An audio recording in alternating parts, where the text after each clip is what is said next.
Ever been to something like this at 14 or 15? You guys are 8th and 9th grade, right? Okay. I wouldn't have been here. I would have been somewhere else if this had been going on in my school, and I don't know that it was. I think you guys live in a generation that's just really different, kind of on fire for Jesus, and it's nothing wrong with that.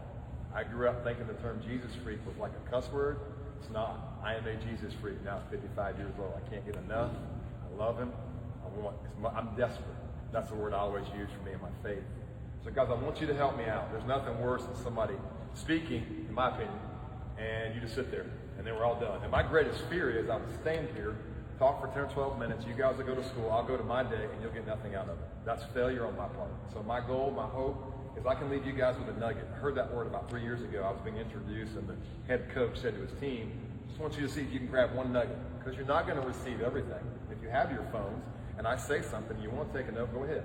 As long as you're not doing social media or texting your buddies, I don't think it's rude at all if you want to pull out your phone, something you don't want to forget, then feel free to do that.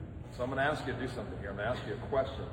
And then in full transparency, you guys know what transparency is. So for me, in my men's group that I've grown the last 25 years, I've been a Christian for 29 years.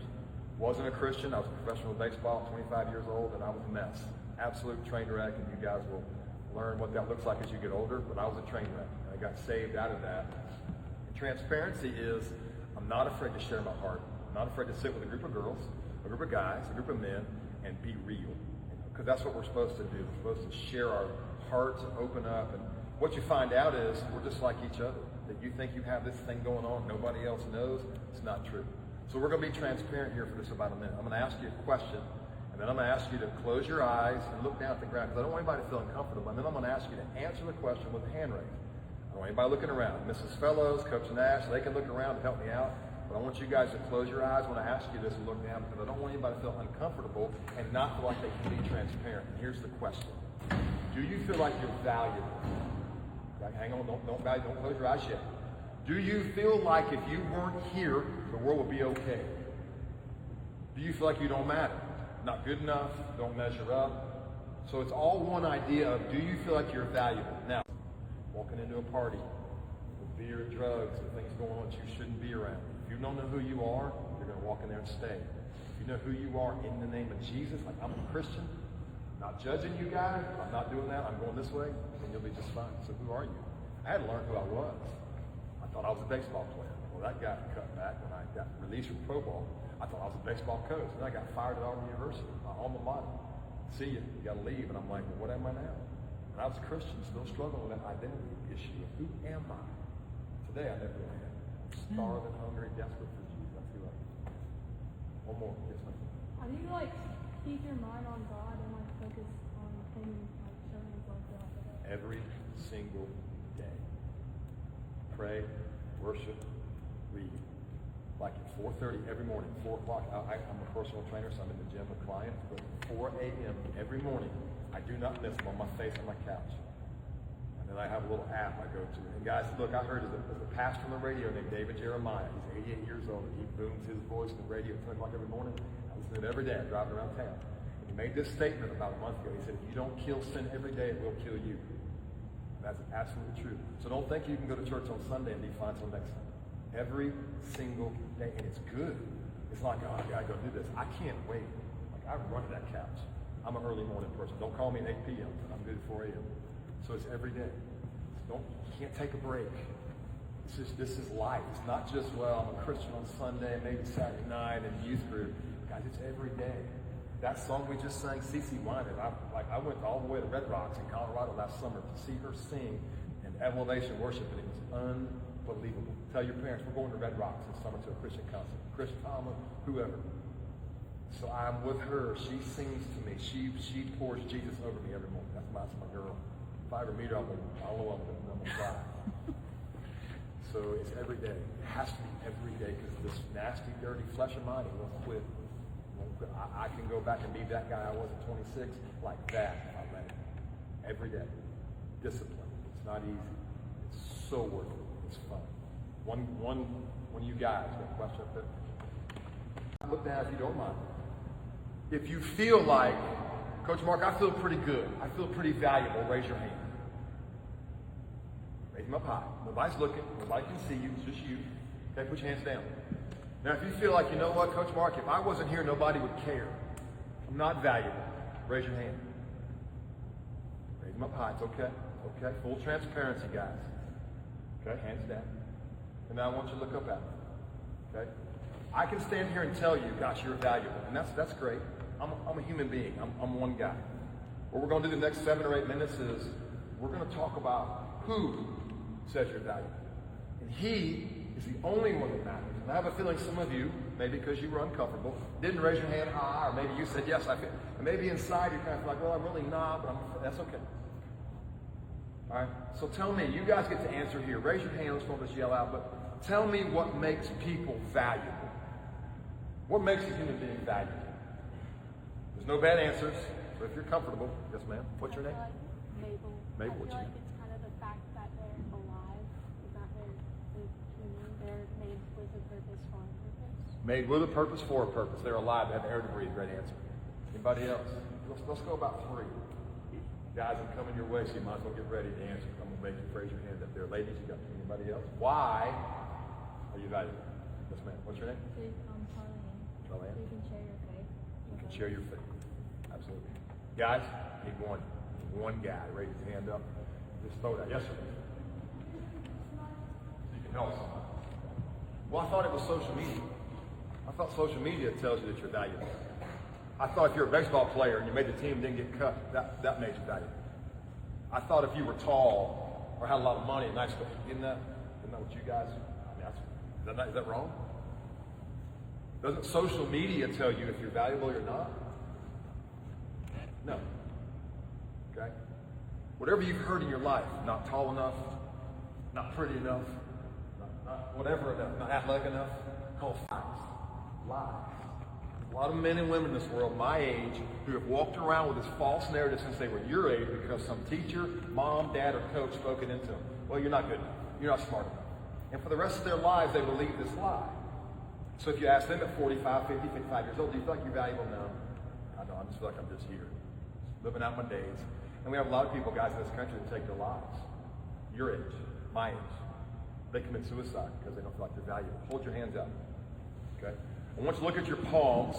This is going to hurt you a little bit, so get ready. I want you to look at your palms, and I want you to imagine a nail going through each one of them. Just picture it. A nail about that long. Somebody with a hammer putting your hand on this post right here and just taking a hammer and just driving a nail through your hands. Look at it. Not imagine it. So they say in Hebrew times that the wrist and the hammer are all considered one. Some believe the nails went through his wrist. Picture that. Picture a nail, guys, going right through the middle of your wrist. Kind of stings a little bit, doesn't it? Now picture a nail going through your ankles.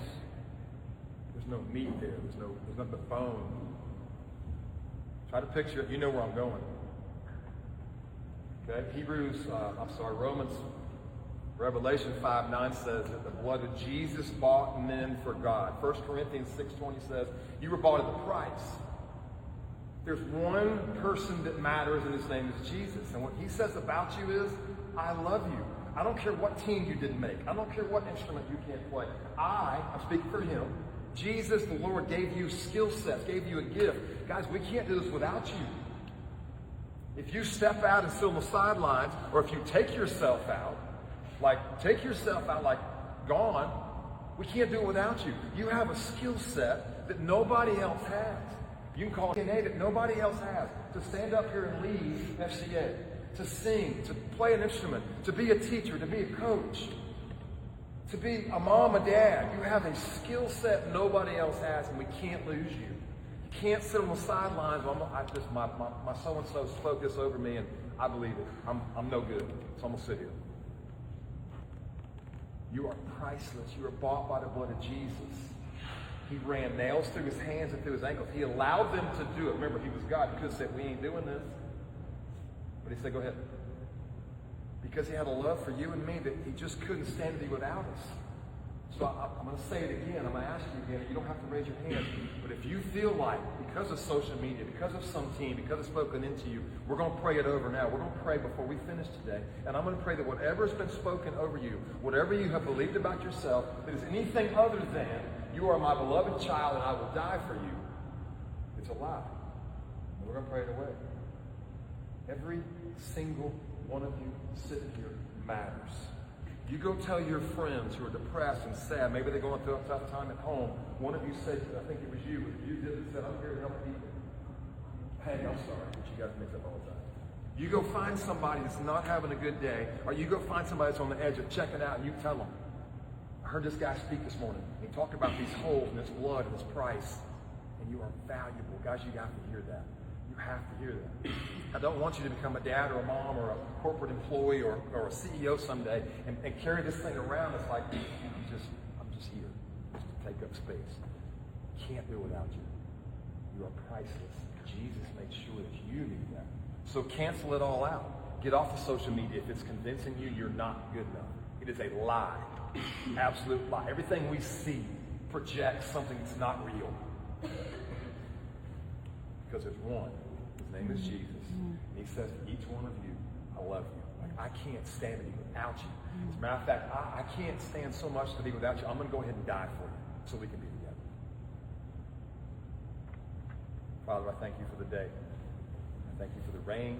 I thank you for things your habits were terrible. So it went from this like, almost like Paul. Like, you guys are familiar with Paul. He was killing Christians. And then he was like, not. Boom, that quick. It was like that for me. I'll share this one story with you. A little transparency, just being transparent. The night I got saved, I went down to a bar. This is 1996, and the bartender handed me a beer. I was old enough. And I grabbed the beer, and I pulled it across, and I pushed it back to him. And he said, something wrong? I said, no, I think something's right. So for the first time in my life, drinking, which I know a lot of, didn't feel right. And so how do I balance my faith? I was very uncomfortable. I didn't want anybody to know. I had teammates who knew me as that Mark, kind of like Paul. They were like, that guy was killing people yesterday, and now he's saved. Well, they were looking at me going, that guy was doing this, now what's going on? So I was kind of ashamed, to be honest with you, a little bit embarrassed. Like, I want everybody to know. And as I have grown and seen him do things in my life that only he can do, I will never be ashamed again. It takes time. You guys are young. You've got a lot of peer pressure and things on you that but to stand up here like you guys did, that leadership team, to come in here, to show up on a rainy, wet Friday when everybody else is still sleeping in, takes some guts. So you're transforming already. Does that answer kind of the question? Baseball, cocky, arrogant. It was ugly. And there's some things I won't share with you about the things I did, but I ran into what I considered a Jesus freak. And I was like, I ain't hanging out with that guy. But there were three major league players named John Smoltz and Brett Butler and Walt Weiss. They were stars in my day. And I was hanging out with them, and they were hanging out with him. So it was kind of like, what do I do here? So I went in this classroom at this Christian conference. I sat down, the door closed, and here's this guy. He shared the gospel. And I ignored him for 25 minutes. So I don't know where you are. I'm assuming everybody here is not saved. Maybe you came because a buddy invited you, or you lost a bet, or you're just curious, which is fine. I wasn't saved.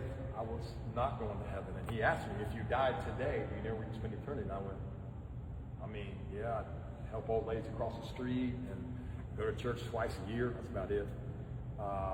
Yeah. And then he said, if you can't answer that question with anything other than yes, I absolutely know, then you have to listen to him and he shared the gospel. And one of you shared Romans 10:9. If you confess with your mouth that Jesus is Lord and believe in your heart that God raised him from the dead, you will be saved. So if you were to say, that was what I prayed that day. I don't know why I did it. A lot of stories, you hear a lot of testimonies. You guys may have heard maybe somebody was a drug addict. They were in jail. Life is just rock bottom. That wasn't me. I thought I was kind of God's gift to the world. I wasn't. I just gave my life to Jesus. So I would challenge all of you, Romans 10:9. How do I become saved? Do I have to run down front of the church? Nope. Do I have to go to the church every single Sunday? Nope. Do I have to give money? Nope. He doesn't want anything. He wants this. He just wants your heart. How do you give him that? You just confess that, Lord, I believe you died on the cross. I believe you rose from the grave, and I want you to be my Savior. And that's it. You can do that one-on-one, at your house, on your knees, alone in your bedroom. Now, you need to tell somebody, because they want to celebrate with you, and then you need to be discipled. I was discipled by men, good men, and I transformed, and I'm still transformed. A long way to go.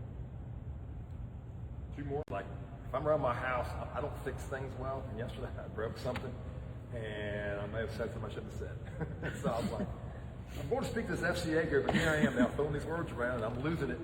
But I just prayed. Just because, you know what? He doesn't say, Mark, I'm done with you. Sorry, I'm here. It just keeps going like this. You guys are familiar with the prodigal son. The The boy took off and ran, took all his money. And when he comes back home, where's his dad? Standing right there waiting on the front porch. So in that moment, you asked me a tough question. I got a lot of things. But I can tell you this, you would not have liked the person I was at 26. I had some teammates that told me in professional baseball, man, you're just kind of a lousy teammate. Didn't hurt me then. I was like, yeah, whatever. But now I think about that, I wish I could have done different. And here's my last point. You guys got to get out of here. Don't cause anything. Don't make any decisions that cause you regret. Now, we all make mistakes. We all can be forgiven. I'm not talking about that. But you guys have your whole life ahead of you. And I would doubt you've done anything to this point that you can't get back. Your parents probably have. I probably have. Like that. I can't get those days back with those teammates. So things like getting in the car when you shouldn't with somebody you shouldn't, and run up against a tree at midnight. Those things happen every single weekend. People like you. Don't do that. Walk home. Don't put yourself in settings. Like, be 75 years old with your grandkids and say, I have no regrets in this life. Have I made mistakes? Sure. Am I forgiven? Yes, I'm human. But I don't have any regrets that I can't get back. You hear me, boys? Y'all hear me up there? Okay? Just decisions. Who am I? I don't do these things, so then I don't have to worry about making mistakes that I can't get back. Regret's a terrible thing for people. There's a lot of people in prison right now with a lot of regret. People like us. Good people. They did something. Now they're in jail. And they're sitting there going, wish I hadn't done that. I got 15 years to think about it. Don't do that. You have your whole life ahead of you. And God's like, I got this great plan. I got this great adventure. Let's go. Is it going to be tough? Sure it is. But is he going to be there with you every step of the way? Absolutely he is. He's going to walk with you every step of the way. And you and him are going to do amazing things. It's no regret. No regret. I not commanded you, do not be discouraged, do not be afraid. I will be with you wherever you go, which can relate to Matthew 28 well. He says that a lot, but I love those verses. Joshua's kind of my guy. I want to be like him. I can't wait to meet him because I think he was probably more of a stud than I want to be, than I could ever be. But he's kind of my guy. What's yours? Psalms 23:4. Even though I walk through the valley of shadow of death, I'll fear not evil, for you are with me, your right and staff will comfort me. Will one of you stand up and pray us out?